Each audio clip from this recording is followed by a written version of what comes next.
Let's talk about consumers and more specifically delinquencies. I really want to bucket this kind of into three buckets. There's credit card delinquencies, there's auto loan delinquencies, and then there is housing delinquencies. Because I think there is a story going on that most people miss.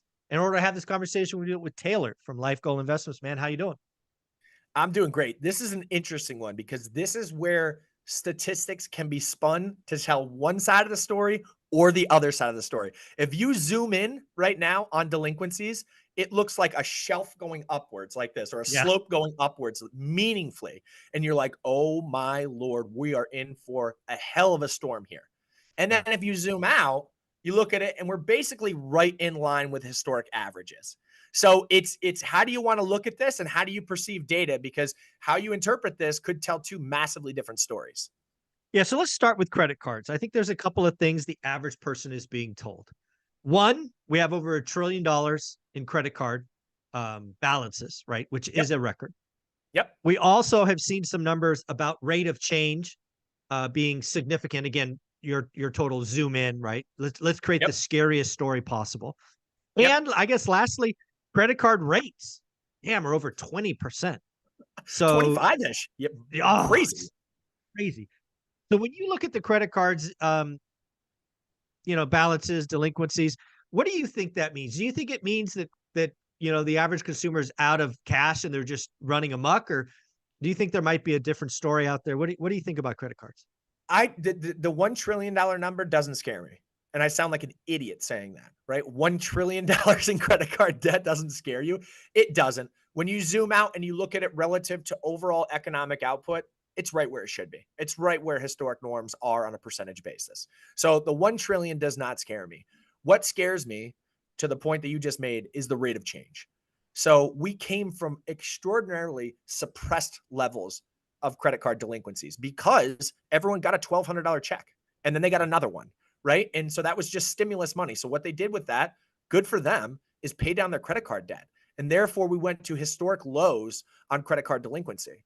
But what you've seen is a meaningful pickup from that point. Now, the meaningful pickup has only gotten us in line with historic norms, but the direction is not necessarily comforting. And you look at this, and the surprising thing from an economic standpoint is you look at it and say, normally credit card debts don't spike during a time with extremely, extremely low unemployment. But Yeah. that's exactly what we're seeing. Yeah, I think what's going on with credit cards, there's so much in the economy that is going to be really turn out to be just regression to the mean. I think we had artificially low balances and low delinquencies, which also probably means credit card companies were underreporting and kind of working with people. Yep. And I just think all of that's being cleaned up. Visa, MasterCard, Discover, all these folks are just, doing their job, frankly. Discover specifically came out with some really bad numbers and had to increase loan loss reserves, I think last week. Yep. And but to your point, when you zoom out, we're kind of right in line with historical averages. And if I'm right, what does that mean? It means we're going higher, Yep. right? Yep. That's what regression to the mean kind of indicates. So I think we're going to go higher. I too don't think it's some kind of earth-shattering thing.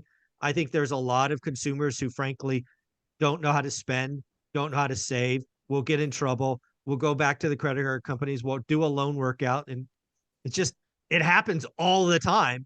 It's just that we're coming off a low base. So this, that shelf that, the whatever reverse cliff, it just looks shocking if you zoom in. Yeah, totally agree. And this coming from a financial advisor who profits from people investing money with us. If you have credit card debt, don't invest. Don't invest. It's a 20%, 25% return. Pay that shit off. Correct. Pay that down as quickly as possible. But here's the reality of what comes with that. When you think about opportunity cost, okay, people can pay down credit card debt or they can invest in the market, right? Obviously, everyone would rather have their money invested in the market because that takes stock prices higher. But if all of a sudden they're looking at this and saying, hey, I'm actually going to sell some of my stock exposure to pay credit card debt on the other side, what does that do to the market at large? Well, let's flip over to cars Yep. because I think there's a real story in auto loans. And I think it's the exact opposite of housing. We'll get to housing after autos. Yep. If you were paying attention in the auto market the last couple of years, prices for product went up. Used cars went up. And I mean, there were, I don't know, TikToks and, stories and all this of people with $1,000 car payments. The only reason, in my opinion, that those were approved was because people weren't spending on other shit. Now that all these things have kicked in and life has smacked you in the face, and I say this as an idiot who bought a $40,000 car when he made 25 grand. So I get it. I've been that stupid before as well. And I just think they're looking at their car going, you know what? Too hard. Can't pay it. Got to do other things. I think the car is going to be the thing that goes, Take and they'll it. just take it. Take Take it. it. I'm not letting the roof over my head go. My family's got Exactly to have what's a going place on. to live. We got to eat. We're not going to Yeah. let those two things go. Therefore, take it. And there's Right? optionality today. Yeah. That's it. That's it. It's opportunity cost. What can I afford and what can I afford to do without? And a car, Yeah. unfortunately, might be that. The reality is the numbers were shocking. Shocking. Talking. Are shocking. Right now, the average new car in the United States, and this is going to be within a couple $100s of the exact right number, is $48,800. The average household income, this is not individual income, household income is about $72,000. What? How do those numbers equate? So that makes the average car payment somewhere in like that 780 range, Yeah. right? It's That is the it. entirety of your household income basically going to a car payment. That's not reality. And a lot of this is a function of the onerous supply chains that we saw happen via COVID, semiconductors. If you look at EVs use an exorbitant amount of semiconductors. And when they're not there for purchase, being the semiconductors, those EVs can't be constructed. And therefore, there is a supply constraint on that. And that forces prices higher. And that happened around not just EVs, which are the biggest proponent, but also cars in general right now. Lane shift and things like that, where they lane assist you, that's all chips. And so Yeah. if they can't get their hands on the chips, that creates a real issue. Yeah. And the other thing I saw was really interesting. Tesla cars in the used car market for the longest time, you'd almost get a premium for Yeah. Teslas. They've Buy been it, sell it later at a higher price. yeah, yeah, it's wild, right? That is not the case anymore. Tesla specifically, and I think this is true for all EVs, have seen a noticeable downdraft in resale values. Yeah, you want And to know why? I just talked about this in the last episode. Tesla now has inventory on their website. You yeah, can go on their website and say, "I'll buy a brand new one for $48,000, not the used one for 47,900." exactly. Yeah. Yeah, so I think what we're seeing and also let's talk about cars. A lot of people bought that third toy, right? Yep. And to your point, I think what we're seeing with auto loans when because I say this as a kid who was probably 12, 13, 14 at the time, watching his mother at a kitchen table try to juggle delinquent bills because it was 80s sucked. Yep. And at the time, the most important thing to my mom was the house. Wasn't the car. We didn't have cell phones then, but it wouldn't have been the cell phone. It wouldn't have been these other things. She would have cut cable, she would have cut, everything. Yep. So to fight and stay in the house. And I think that's going to shock a lot of the crash bros and doomers, because if we roll into housing, we have Can, seen can, again. Go ahead. can I cut you off 1 second? Because I want to Yeah, talk just that one more thing on Tesla. The other please. thing that's important with Tesla and EVs in general right now is that we don't know how far forward this tax credit that you Oh get when you yeah. purchase a new EV is going to last. So right now you get a $7,500 tax credit. That's like getting a $7,500 reduction on the price. Yep. And we don't know if that's going to proceed into 2024 and forward. So that'll be Mm, another interesting thing to say, okay, if I can buy that $48,000 car, which is kind of where the Tesla ballpark is, and I can take a $7,500 tax rebate on that, and all of a sudden I'm at a $40,000 car, that's stomachable. But if that's yeah, not there anymore, boom, that directly inflates the price of that car. So I didn't absolutely. mean to circle back. No, it's Continue on great. your housing, but I think that's something that's important that the market has to realize. And I think I keep saying proceed, but let me say something first. I think what's interesting there is you could get a run demand wise from now until the end of the year on Mm, EVs potentially. You could get people running out and saying, I'm going to purchase this now because I want that $7,500 tax credit. And I don't know if it's going to come next year. And that'll be interesting to see how that plays out in earnings, et cetera, and how many cars are moved on the EV market between now and year end. yeah. I actually thought I read something, but I don't know for certain. I read so many articles. I thought there was talk about making the $7,500 credit actually easier in 2024, but I may have read that. There's I just read a lot of outstanding question marks in general. It's not clear as to where not things done are yet. going Okay, moving forward. Yeah. there you go.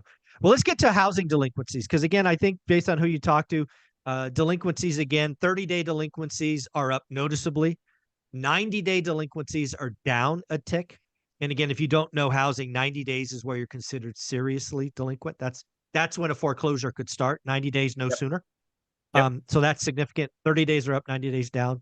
Um, I just think with a blended interest rate of 3.6%, yes, I know rates are 8% today, but most people bought their homes, months, years ago when the rates were Yep. lower. Yep. Families are going to sit around the virtual kitchen table, if not a kitchen table, and make hard choices. And this is if a recession happens. If a recession doesn't happen, then this doesn't play. But if we do have a recession and there's job losses and families are like mine, who my dad was unemployed, my mom was a stay-at-home mom, and you got to juggle and make tough choices.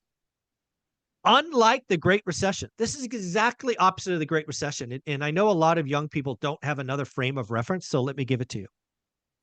The house, and specifically the mortgage, is an asset today. Correct. Correct. Your Correct. your mortgage payment is less than rent by a mile Yep. for some of these people. And for some people, the payments are so low. If you have a 2.8, 2.9, 3.1, you can pay it with unemployment. If you're looking at your household kind of outside in, right? You got your 3 cars and you got your house. Guess which goes first? It's the cars, not Absolutely. the house. Absolutely. And they should go first because it's not an absolute necessity. And not even looking at that, but thinking about the underlying interest rate on the cars is significantly higher than that of the house as well. So just making financial, decisions on interest rates, which are important, that leads you to the same conclusion. Yeah. Yeah, again, I think, and the other thing that's going on is values are falling, and this is going to be very much like the Great Recession. Why did the Great Recession for real estate get so bad? Is that the debt reset, which meant mortgage payment greatly exceeded rent. So you move and your situation improves, but also the asset value, you were underwater and people didn't want to pay up. A lot of Yep. these cars you all bought are way underwater. Yep. There's no Yep. value there. So take the loss, get it repoed, go get a secondhand car somewhere else for, $5,000. You're still mobile.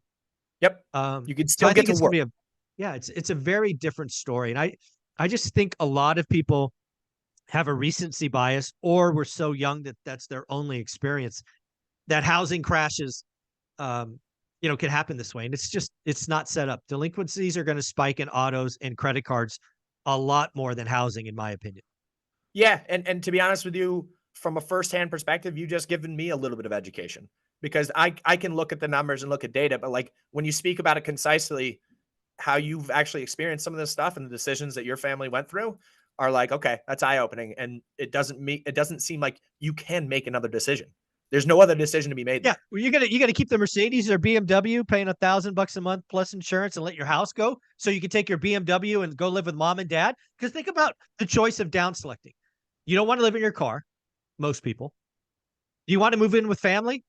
Not most people. Do you want to down select from a house to an apartment? Not most people. I mean, these Nope. are the choices people have. And oh, by the way, if the mortgage is an asset, you can ask your sister or your cousin to Yep. go rent a spare bedroom, Yep. for a year as you get Yep. back on your feet. Yep. And not to Um, mention culturally, this is a we own houses culture. That's the way it works. That's not the case 68%. Yeah, everywhere, right? That's not the case in Europe per se, but we want to be homeowners as Americans. And that's yeah, something that people do not want to let go of. you got it. Well, you do an amazing job of educating people daily. I don't know how you find the time to do it, but you are amazing at it. Where can people find you? I appreciate that, Michael. Yeah, find us on Instagram and on TikTok at LifeGoal Investments. Again, just a daily 60 seconds on whatever's going on in the market and the economy. You got it, buddy. Thanks again.